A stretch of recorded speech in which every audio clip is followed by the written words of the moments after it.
Hi, my name is Carla HamlenMansour, and I'm an associate professor in the College of Education at Cleveland State University. My own research is related to media and technology use and learning. So, when the COVID-19 pandemic required a shutdown of my university, I was interested in studying the rapid transition to remote or online learning in a crisis situation. In this brief presentation, I will present a work in progress. It's a case study of the move from face-to-face to remote learning during the COVID-19 pandemic, with a broader grounding in literature on learning during a crisis. This case is of one doctoral statistics class in which I was the instructor.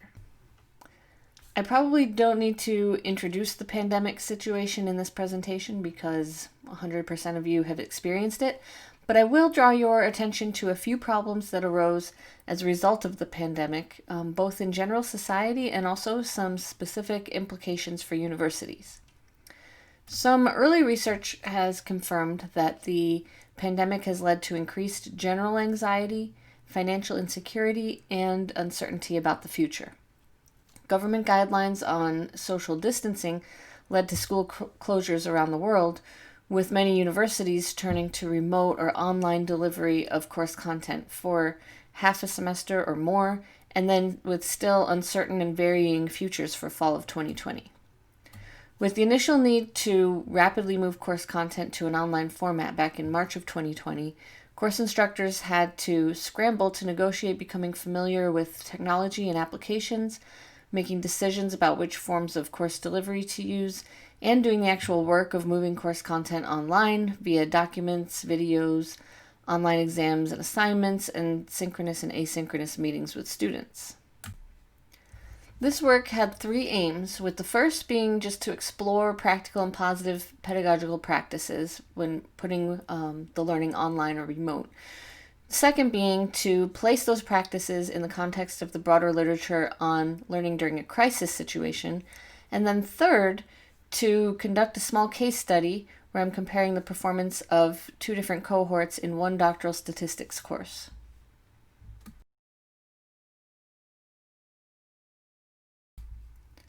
The first part of the study involved a review of the literature in teaching and learning during crisis situations and using that literature to inform some positive practices to apply to this novel crisis situation. After I implemented these practices I identified as well as I could, I also did a small quantitative study within my own class to see to what extent the changes affected student success and engagement.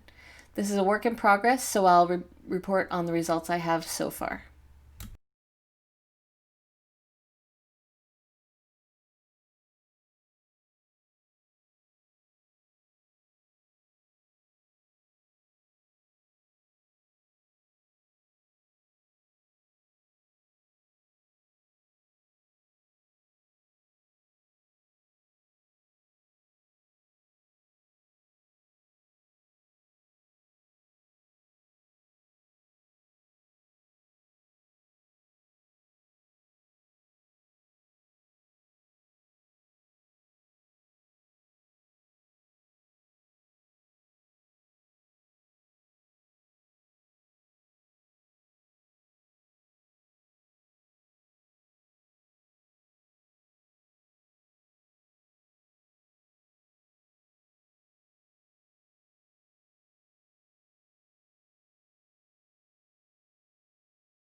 Let's begin by looking at literature related to student and instructor stress in crisis situations and how that can be applied to teaching during this COVID-19 pandemic. While there are few studies focused on teaching during a pandemic, there is research on other crisis situations in which teaching and learning are significantly affected, such as terrorism and war. During war, teachers come under increased stress, which can reduce their performance. Teachers and students both struggle with trauma and mental health during war, making it important for teachers to mitigate emotional effects on students while continuing to provide them with a good education. Research on the power of stressful and traumatic situations emphasizes the need for use of positive pedagogical practices, along with stress-reducing efforts in teaching. When the workplace is perceived as a potentially dangerous environment, working from home can actually provide a way to reduce anxiety. So this necessary move to remote learning from home may actually be one unintentional factor that can positively influence student and instructor stress levels.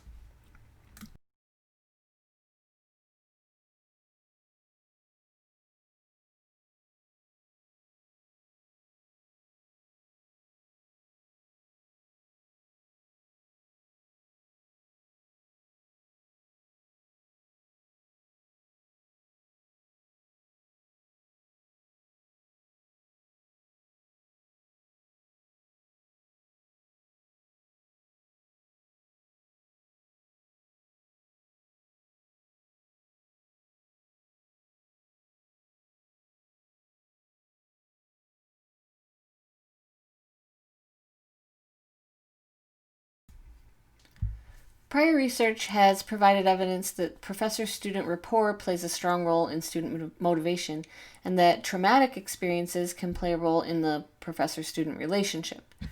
With this in mind, I recorded video messages to the students in which I gave instructions for the course, and I discussed my own challenges with having young children at home who might be making noise and things like that.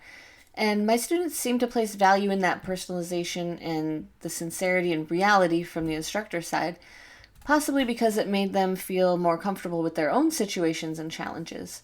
There's sometimes pressure, especially among doctoral students, to present themselves professionally in all situations. So the fact that I was willing to share my challenges and concerns in my personal life may have given them some sense of relief that they would then have permission to be real about their own situations as well.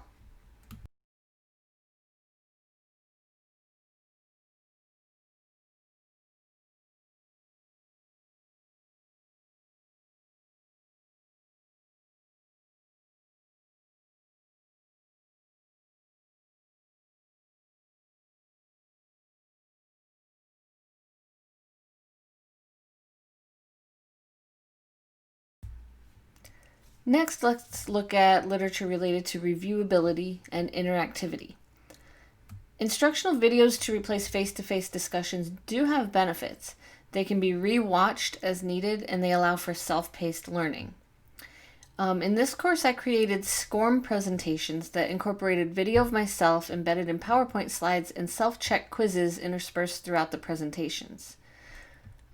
Students actually told me that they valued the ability to review and re-watch the presentations and to check their understanding without other students giving answers before they were ready. As you certainly know, there were many challenges related to this rapid shift in teaching. There were some issues that were particular to statistics, such as unavailability of specific software from home or during remote learning, and then other issues that would be common among all instructors, like making choices regarding software and tools for creating online instructional content, especially for those who had never taught online courses before.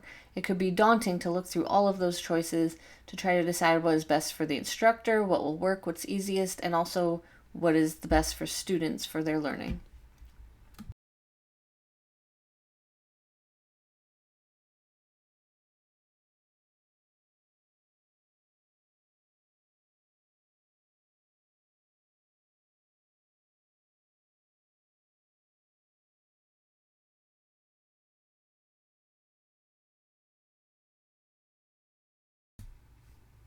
Now let's talk about the data collection for this case study.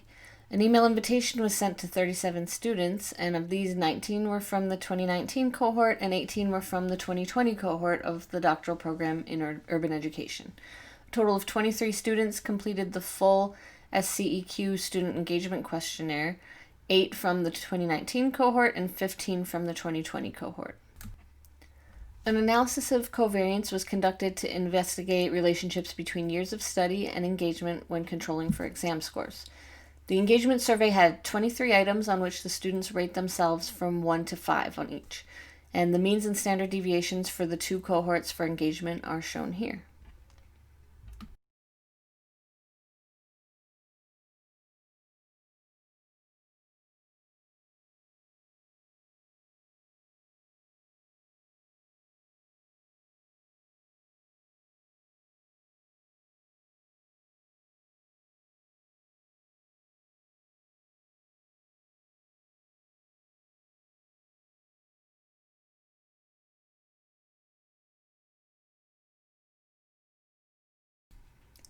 An analysis of covariance indicated that there was not a significant difference between the 2 years of study in terms of engagement when controlling for final exam scores.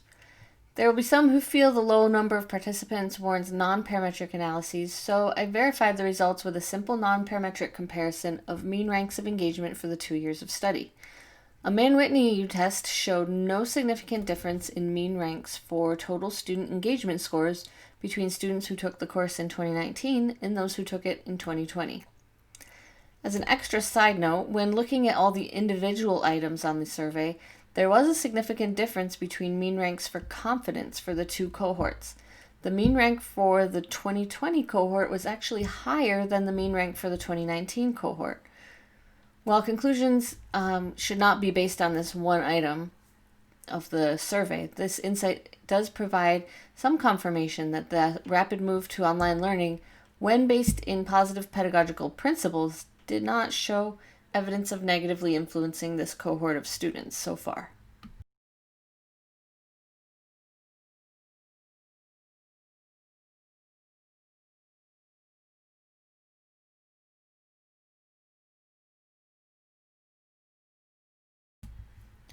In summary, the lessons from this case and from the related review of literature are that personalization is a motivating factor for students during a crisis situation, and this can be incorporated into online course delivery during the pandemic as much as possible. Secondly, there are benefits to having course materials online, such as the ability to review materials and lectures at one's own pace. The rapid nature of the move to remote delivery came with many challenges, including that there was limited time to learn and choose software and tools for creating online content, as well as limited time to make any modifications to course content for the crisis situation. And there were timing challenges for both students and instructors who now had children at home or different family or living situations that might not be accommodating. Further, it seems the steps taken to move the course online with positive pedagogy in mind may have been successful, since there was not a significant difference in course engagement between the 2020 cohort and the 2019 cohort who finished their semester face-to-face. Since this was a very small case study, more data would be needed to verify these results. So in future work within this case study, I hope to determine the extent to which these changes affected students' comprehensive exam performance, which is a more objective measure for comparison between cohorts. Now, on a larger research scale, the pandemic is turning into a sustained crisis situation rather than the few weeks or couple of months we originally thought it would be. So this challenge changes a few things, including the amount of time to prepare online course materials, as well as the fatigue that both students and instructors experience when moving through a longer-term crisis situation. So further research is also needed to understand how these positive practices that we identified in the literature for crisis situations play out when the crisis becomes a long-term one and when the situation is no longer a rapid makeshift learning experience. Thank you very much for watching, and feel free to contact me using the email on the first slide if you have any other questions.